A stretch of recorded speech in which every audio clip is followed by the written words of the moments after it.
Hello दोस्तों, आपको अपने चैनल एमए ज्ञान स्टडी में स्वागत है। तो चलिए दोस्तों, आज के इस वीडियो के तहत हम आपको बहुत ही इम्पोर्टेंट ऑब्जेक्टिव क्वेश्चन है जो नंबर सिस्टम से लिए गए ऑब्जेक्टिव क्वेश्चन है। और नंबर सिस्टम से बहुत इम्पोर्टेंट ऑब्जेक्टिव क्वेश्चन इसलिए कहा जा रहा है क्योंकि ये ऑब्जेक्टिव क्वेश्चन जो है प्रीवियस ईयर के पेपर में पूछे गए हैं। या 2021 का पेपर उठा कर दीजिए देखिए, या 2020 का उठा कर देखिए, और या 2022 का भी आप उठा कर दे सकते हैं। ये कहीं ना कहीं आपको मिल जाएंगे क्वेश्चन बैंक उठाकर आप देखिए, और बहुत ही इम्पोर्टेंट क्वेश्चन है। तो चलिए हम वीडियो को स्टार्ट करते हैं और एक एक प्रश्न को हम सॉल्व करते हैं। आपको बताते हैं कि इसका आंसर कैसे निकालेंगे आप परीक्षा में। यहाँ देखिए बोल रहे 5 रोट 2 है 1। ऑप्शन है प्राकृत संख्या, अपरिमेय संख्या, अभाज्य संख्या, परिमेय संख्या। सबसे पहले हम आपको एक बात बताते हैं कि प्राकृत संख्या क्या होती है। यानी 1 2 3 4 5 डैश डैश जहाँ तक आप लिख सकते हैं। यानी यह गिनती की जो संख्या होती है वो प्राकृत संख्या होती है। आप समझ गए प्राकृत संख्या क्या होती है। अपरिमेय संख्या समझिए, अपरिमेय संख्या आखिर क्या होती है। यानी जिसे हम p/q के रूप में नहीं लिख सकते हैं, जहाँ q is not equal to 0। यानी p/q के रूप में नहीं लिख सकते हैं। एग्जाम्पल के तौर पर आप देख सकते हैं √2, √3, रूट जो है 5 डैश डैश जहाँ तक आप लिख सकते हैं। यानी जिसका वर्गमूल नहीं निकलता है, यानी वर्गमूल जिसका जो है पूर्णांक में नहीं निकलता है, वह क्या होता है, एक क्या होता है, अपरिमेय संख्या होता है। तो यहाँ देखिए, यहाँ 2 का वर्गमूल आप नहीं निकाल सकते हैं। निकालेंगे भी तो दशमलव में आएगा। दशमलव से हमारा मतलब नहीं है।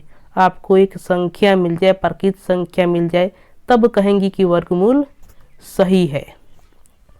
लेकिन यह 2 का वर्गमूल आप नहीं निकाल सकते हैं, इसीलिए यह एक अपरिमेय संख्या है। ऑप्शन नंबर बी इसका राइट आंसर हो जाएगा।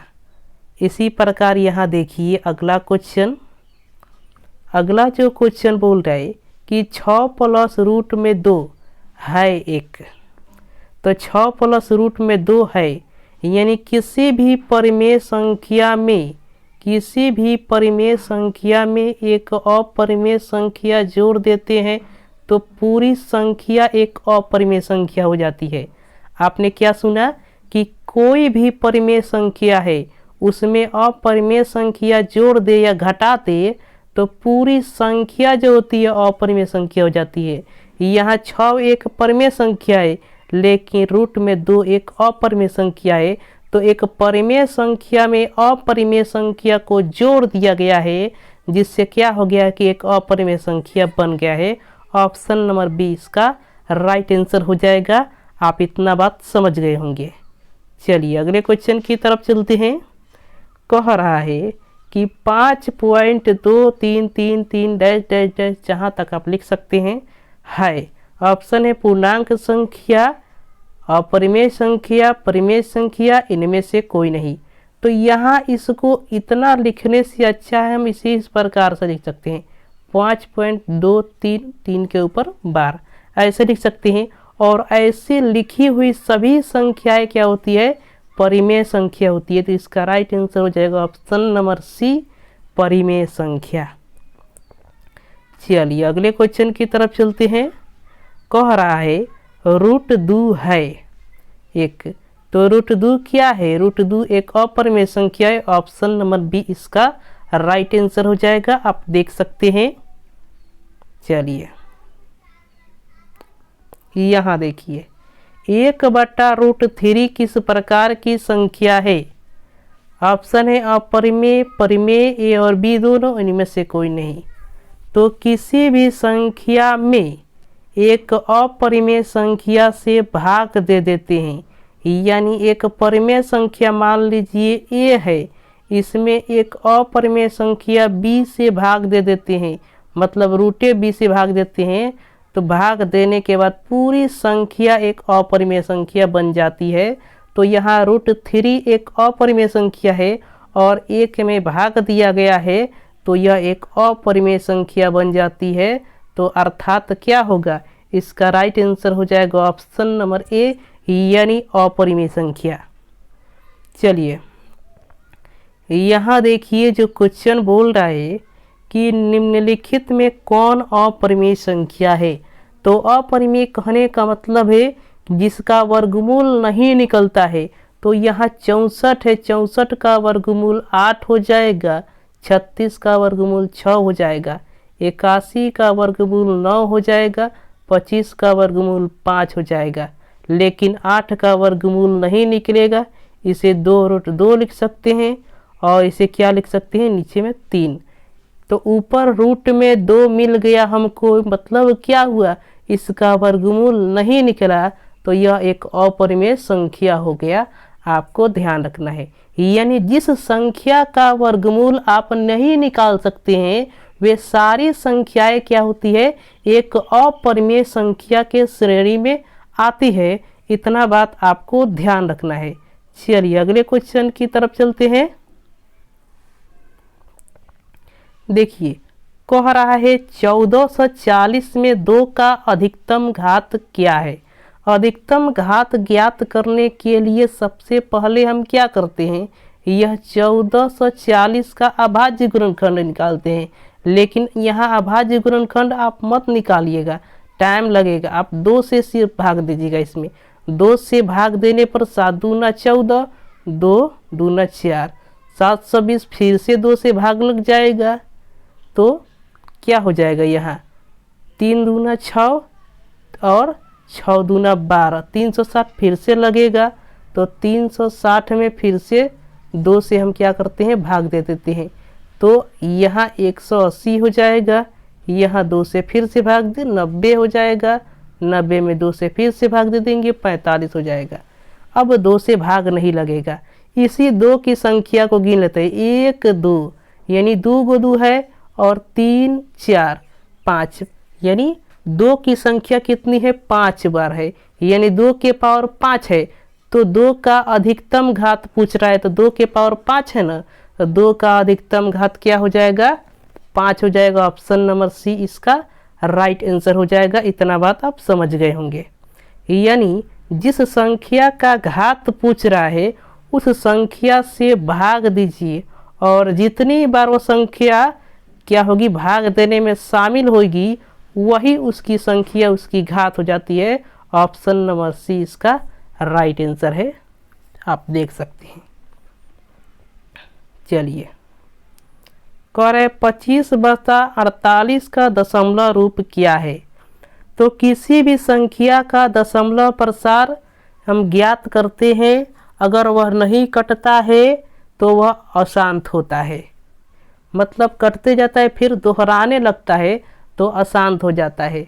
अब यहाँ देखिए, यानी इसको समझने का सबसे अच्छा जो मेथड है कि अशांत दशमलव कैसे पहचाने और शांत दशमलव कैसे पहचाने, तो इसके लिए क्या करते हैं, 1/2 के पावर n गुने 5 के पावर m के रूप का इस्तेमाल करते हैं।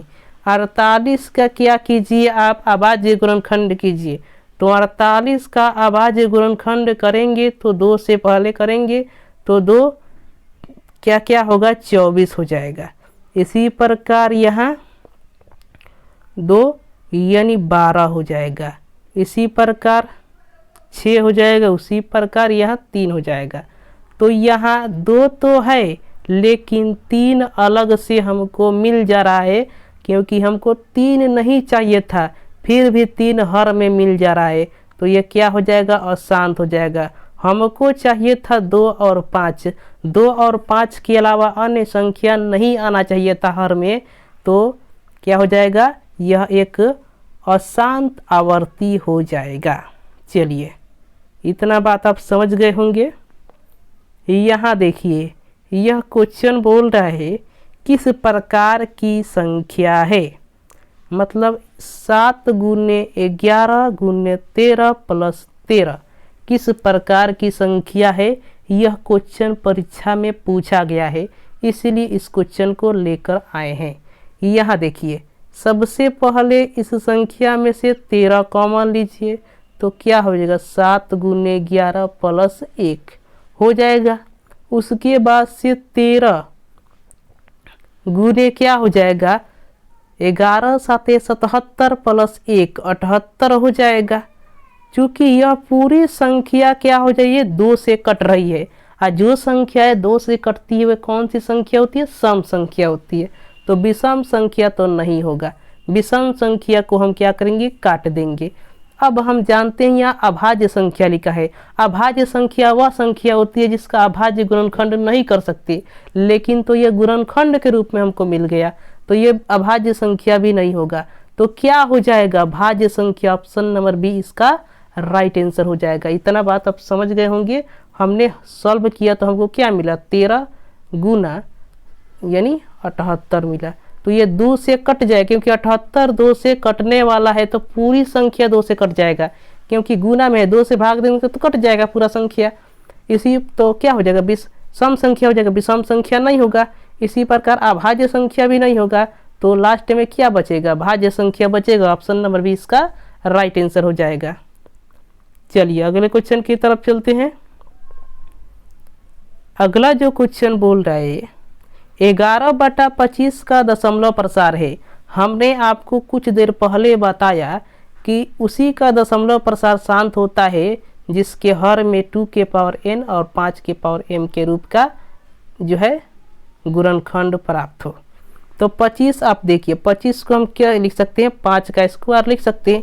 तो 5 मिल गया हमको यहाँ 5 चाहिए था और 5 मिल गया।